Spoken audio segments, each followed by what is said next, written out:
Hey guys, today I will talk about how can you disable this sign or know how you can do that on your Slack app. We go to figure out the solution or know how you can do that on your app. So you just follow this ways, then it's going to work with you. So all you have to do, so you just go here above your photo profile, click on it here.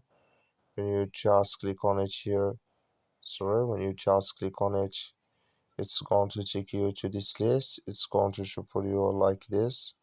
Then all you have to do now, so you just click here on preferences, click on it here. So then it's going to take you to this list. It's going to show for you like this. Then you go down here, come here to open web pages in app. Just click in this sign or this color.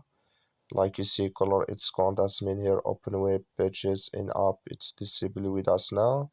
So that's all you have to do. Thank you for watching. Don't forget to support us by like and subscribe.